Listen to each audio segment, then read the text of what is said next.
In today's video I'm going to be showing you how this week I breathed new life into a couple of our bedside tables that were destined for the scrap heap. You might think this is a bit niche, but I'm hoping you'll find a few interesting ideas and techniques in today's video that you can apply on your own projects.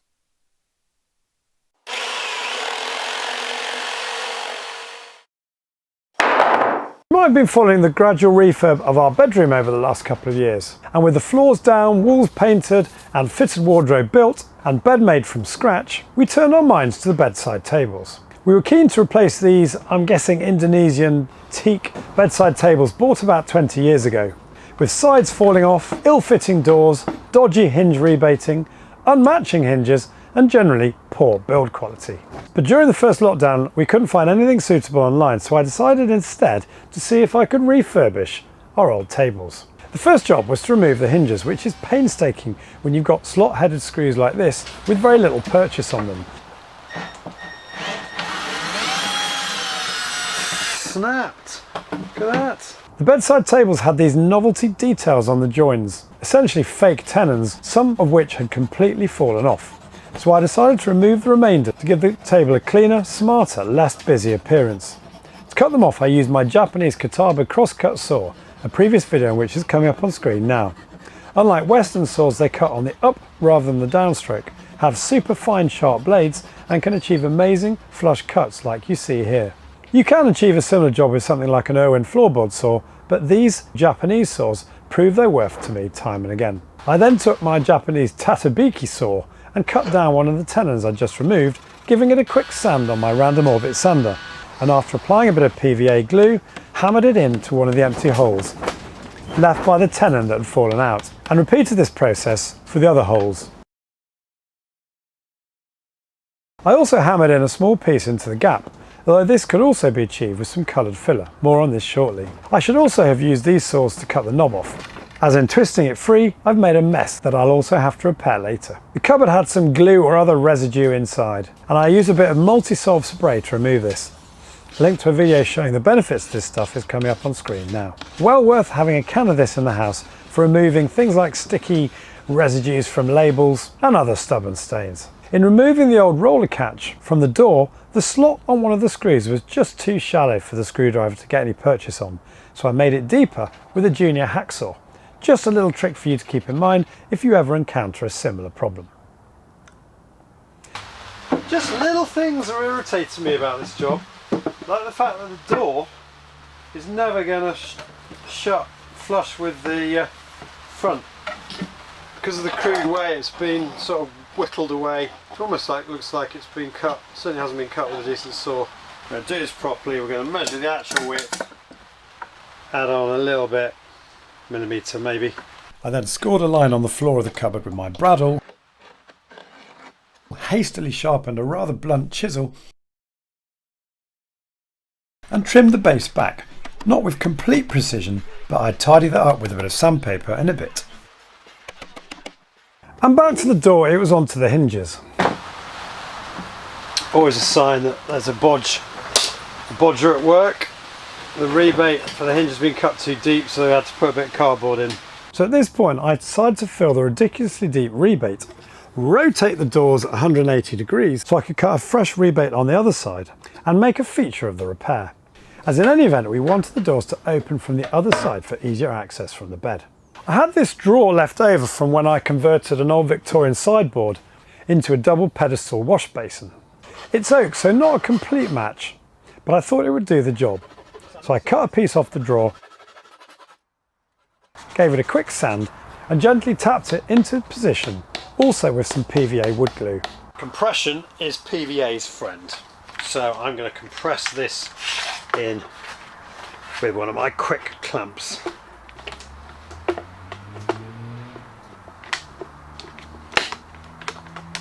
The second one needed a bit more sanding from my belt sander. It's a great tool this for fine-tuning stuff like this, and once in place I clamped them both and brought them inside to set overnight.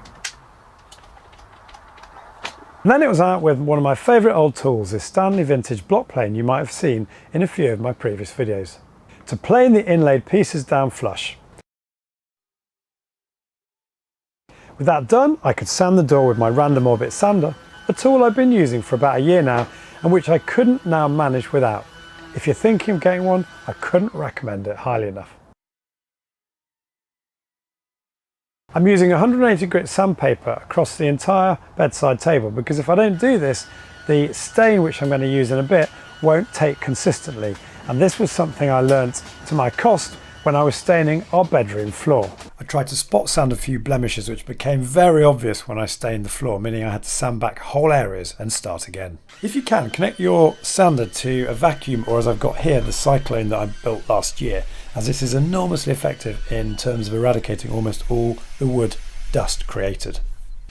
And then it was on to the rest of the table, planing off the bulk of the tenon offcuts with my block plane and finishing them off with a random orbit sander. I also used a block of wood with some 180 grit wrapped around it to get a consistent sand into the 90-degree corners and on the lip of the tabletop.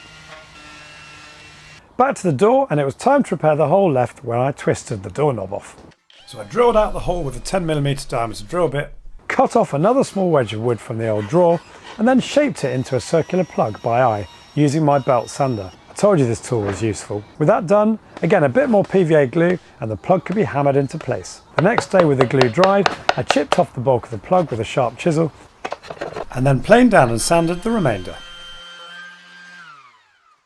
So, time to show the original makers of this table how to properly rebate a hinge. I used to rebate butt hinges the traditional way with a chisel, but since getting my trim router, I find it so much easier to cut the hinge recess with this tool.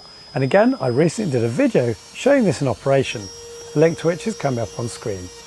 Now remember, I flipped over that door so I had fresh wood to work with, and I laid out the new hinges bought from Ironmongery Direct on the door and marked out the edge of the hinge, first with a pencil so I could see this through the guard of the router, but also with a razor blade, as this gives you a much more accurate line to work to with the chisel. I clamped a sacrificial strip of timber to the edge of the door to give a larger surface for the router to prevent it rocking, and with the 8mm straight cutter bit locked into position and the depth set on the router, I removed the majority of the rebate with the router and then the remainder with the chisel. With the rebate complete and the hinge fitting snugly, I could mark the holes for the screws with a pencil and then braddle and drill a pilot hole. I've got to be honest, even using this method, it's hard not to get these holes a millimetre or two out, and so it's about time I bought a hinge drill bit which self-centres the screw holes. Still, after a quick dry run, everything seems to be fitting pretty well. I used a glazing packer to put a space under the door, which in hindsight could have been the next size up for a slightly wider gap, but the gap we ended up with was sufficient. With the door in position, I could mark the hinges on the door frame and then rebate them in the same way as I had with the doors. This time without that extra piece of wood clamped on, as the door frame was sufficiently wide for the router base not to rock. We were nearly there. I used some dark oak 2-part wood filler from Morrill's to fill some gaps in the door frame and a few other minor imperfections. And the purpose of the masking tape was to prevent the filler unnecessarily getting into the surrounding wood grain. I had some new roller catchers, again from Ironmongery Direct, which required a new piece screwed to the inside of the door frame to mount them on, and I fashioned this from another old shelf unit I had lying around. This is why carpenters end up hoarding so much wood. Once this was drilled and screwed in place, I could mark the position of the roller catch, made infinitely easier by the side of the bedside table still being off, but this didn't stop me getting it in the wrong position first time round. So it was finally time to glue the side of the table into place, which again I did with the PVA, and the penultimate job, drilling and fixing in position the new doorknob, again sourced from Ironmongery Direct. The doors had never shut properly or engaged with the door catches, and so it was satisfying to see them now shutting and engaging so beautifully. I'd mislaid the triangular backing pad for my multi-tool, so I had to order a new one from Amazon, and when this finally arrived I was able to sand right into the corners on the door, again with 180 grit sandpaper.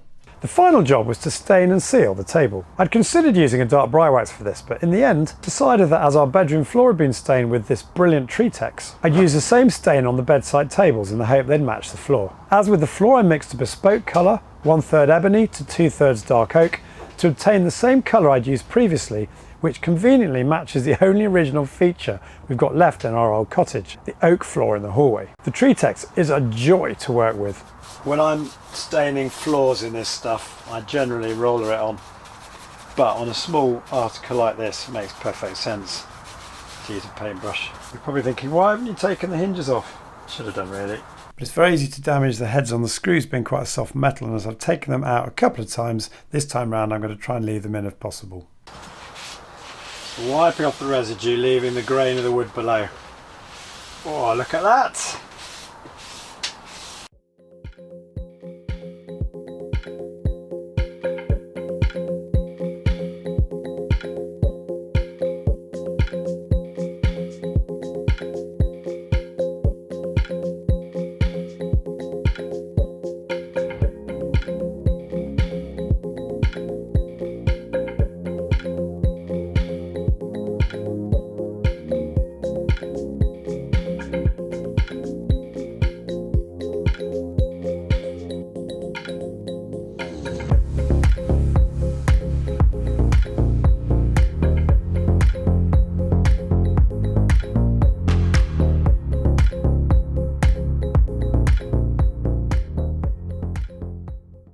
And after a quick stir with my excellent mixing powder, a link to which will be in the description below the video, it was on with the hard wax oil in a matte finish.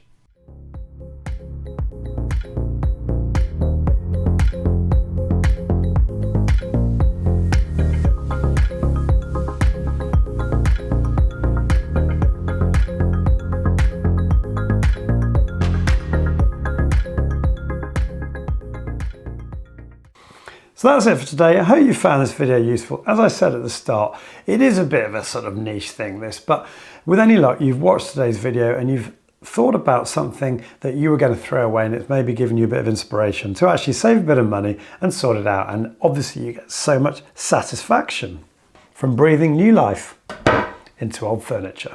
As usual, details of all the tools, things I've referred to today will be in the description below the video, which obviously you can access on your smartphone by clicking on the little arrow, and on your PC by clicking on the Show More button. If you'd like to help me make what I do sustainable, you can buy me a coffee, or even better, subscribe to my Discord DIY forum. I'll post links to that also in the description below the video. And finally, as I always say, if you're new to my channel, it would mean so much to me to have you subscribe. You can do that by clicking on the link here, and don't forget to click the bell notification icon so you get notified of all my future uploads. I've got an interesting EV charger video coming up next week, so I'll see you soon.